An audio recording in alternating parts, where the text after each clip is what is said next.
നമസ്കാരം. മിഡിൽ ഈസ്റ്റിൽ സംഘർഷാവസ്ഥ അതീവ സൂക്ഷ്മഘട്ടത്തിലേക്ക് നീങ്ങിക്കൊണ്ടിരിക്കുന്ന സമയത്താണ് പുതിയൊരു സംഭവ വികാസം കൂടുതൽ ആശങ്ക ഉയർത്തുന്നത്. അമേരിക്കൻ വ്യോമസേനയുടെ പ്രധാന ഇന്ധന വിമാനമായ ബോയിങ് KC-135 സ്ട്രാറ്റോ ടാങ്കർ പേർഷ്യൻ ഗൾഫിന് സമീപം അപ്രത്യക്ഷമായെന്ന റിപ്പോർട്ടുകൾ പുറത്തുവരികയാണ്. ഈ റിപ്പോർട്ടുകൾ പുറത്തു വരുമ്പോൾ സംഭവത്തെ ചുറ്റിപ്പറ്റി നിരവധി ചോദ്യങ്ങളാണ് ഉയരുന്നത്. അതിൽ ഏറ്റവും വലിയ ചോദ്യം ഇതൊരു സാങ്കേതിക പ്രശ്നമാണോ അല്ലെങ്കിൽ കൂടുതൽ ഗുരുതരമായ എന്തെങ്കിലും ഇറാന്റെ ഭാഗത്ത് നിന്ന് സംഭവിച്ചിട്ടുണ്ടോ എന്നുള്ളതാണ്. അമേരിക്കൻ സൈന്യത്തിന്റെ പറക്കുന്ന പെട്രോൾ പമ്പ് എന്നറിയപ്പെടുന്ന ബോയിങ് KC-135 സ്ട്രാറ്റോ ടാങ്കർ വിമാനമാണ് കാണാതായത്. പേർഷ്യൻ ഗൾഫിന് മുകളിലൂടെ പറക്കുമ്പോൾ 7700 എന്ന അടിയന്തര സന്ദേശം നൽകിയതിനു പിന്നാലെയാണ് സൈനിക വിമാനം കാണാതായത്. പശ്ചിമേഷ്യയിൽ സംഘർഷാവസ്ഥ നിലനിൽക്കുന്നതിനിടയിലാണ് സൈനിക വിമാനം കാണാതായതെന്നതാണ് ശ്രദ്ധേയം. UAE-യിലെ അൽ ധഫ്ര ബേസിൽ നിന്നുമാണ് Boeing KC stratotanker take off ചെയ്തത്.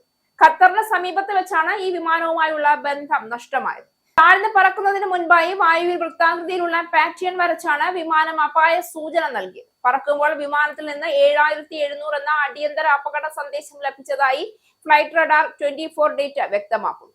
സാധാരണയായി വിമാനത്തിനുള്ളിൽ ഗുരുതരമായ സാങ്കേതിക തകരാറുകളോ മറ്റോ സംഭവിക്കുമ്പോഴാണ് പൈലറ്റുമാർ ഇത്തരം ഒരു സന്ദേശം അയക്കുന്നത്.